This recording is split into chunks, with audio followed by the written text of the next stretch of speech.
ભરૂચ નગરપાલિકા દ્વારા ચૂંટણી પૂર્વની અંતિમ બજેટલક્ષી સામાન્ય સભા યોજાઈ હતી, જેમાં શહેરના વિકાસને ધ્યાનમાં રાખીને ₹235 કરોડથી વધુનું બજેટ મંજૂર કરવામાં આવ્યું છે। ભરૂચ નગરપાલિકાની ચૂંટણી પૂર્વની અંતિમ બજેટલક્ષી સામાન્ય સભા પ્રમુખ વિભૂતિબા યાદવની અધ્યક્ષતામાં યોજાઈ હતી। બેઠક દરમિયાન નગરપાલિકાનું ₹235.10 કરોડનું બજેટ મંજૂર કરવામાં આવ્યું હતું। આ બજેટમાં 37.71 કરોડની પુરાણ દર્શાવવામાં આવી છે, જ્યારે કુલ 197.38 કરોડના ખર્ચનો અંદાજ રજૂ કરવામાં આવ્યો છે। નોંધનીય છે કે ગયા વર્ષે નગરપાલિકા દ્વારા 206 કરોડનું બજેટ રજૂ કરવામાં આવ્યું હતું, જ્યારે આ વર્ષે શહેરના આઉટગ્રોથ વિસ્તારના વિકાસને ધ્યાનમાં રાખીને બજેટનો વ્યાપ વધારવામાં આવ્યો છે। આવનાર ચૂંટણીને ધ્યાનમાં રાખીને રજૂ કરેલા બજેટમાં શાસક પક્ષ દ્વારા કોઈ નવા કર વેરા લાગુ કરવામાં આવ્યા નથી। બજેટમાં શહેરના વિકાસ માટે અનેક મહત્વપૂર્ણ યોજનાનો સમાવેશ કરવામાં આવ્યો છે, જેમાં sports complex, model school, iconic road, town હોલનું નિર્માણ, શહેરના સર્કલોના નવીનીકરણ તેમજ રતન તળાવના વિકાસ જેવા પ્રોજેક્ટો સામેલ છે। આ તરફ વિપક્ષે બજેટ મુદ્દે શાસક પક્ષ પર પ્રહાર કર્યા હતા। કોંગ્રેસના સભ્યોનું કહેવું હતું કે બજેટમાં 20 વર્ષ જૂના પ્રોજેક્ટોને ફરી રજૂ કરવામાં આવ્યા છે। સાથે જ ડોર ટુ ડોર કચરા ઉઠાવવાની સેવામાં અનિયમિતતા મુદ્દે પણ વિરોધ નોંધાવવામાં આવ્યો। સત્તા પક્ષ અને વિપક્ષ વચ્ચે ચર્ચા અને ટીકા ટિપ્પણીઓ વચ્ચે અંતે બજેટને મંજૂરી આપવામાં આવી હતી। ચૂંટણી પહેલા મંજૂર થયેલા આ બજેટ હવે શહેરના વિકાસ માટે કેટલું અસરકારક સાબિત થાય છે તે જોવું રહ્યું। નમસ્કાર, આજ રોજ ભરૂચ નગરપાલિકામાં 235.10 કરોડનું બજેટ રજૂ કરવામાં આવ્યું અને 37.71 કરોડનું પુરાંતવાળું બજેટ રજૂ કર્યું।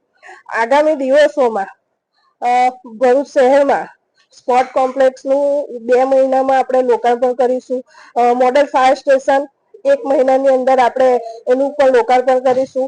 આઇકોનિક રોડ 5 બત્તીથી સ્ટેશન રોડથી 5 બત્તી અને 5 બત્તીથી શક્તિનગર સુધી એ રોડનું પણ આપણે 7-8 દિવસની અંદર એનું ખાતમુહૂર્ત કરીશું।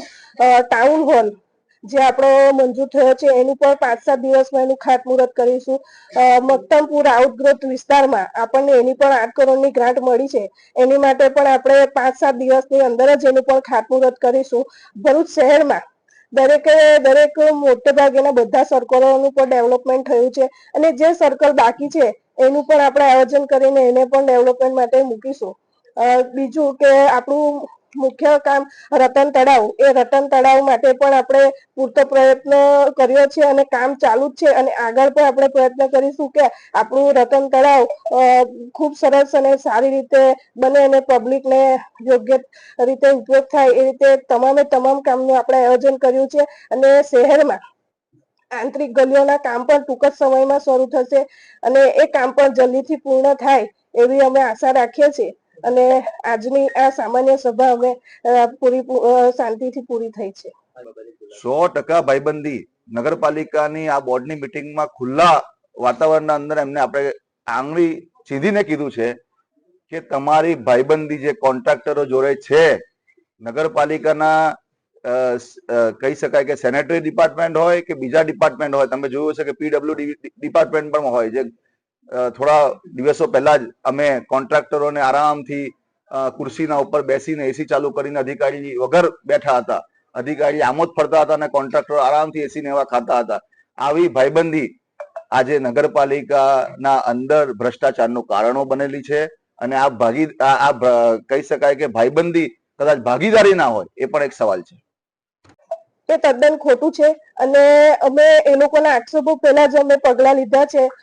કારોબારી મુખ્ય અધિકારી સાથે વાત કરીને એ ડોર ટુ ડોર ને આપણે ટેન્ડર રદ કરીને નવું ટેન્ડર જ્યાં સુધી ન થાય ત્યાં સુધી આપણે એમને રાખવા પડે, નહીં તો વધુ મુશ્કેલી થાય। ટેન્ડર થશે એટલે તરત જ આપણે નવા કોન્ટ્રાક્ટરને કામ સોંપીશું।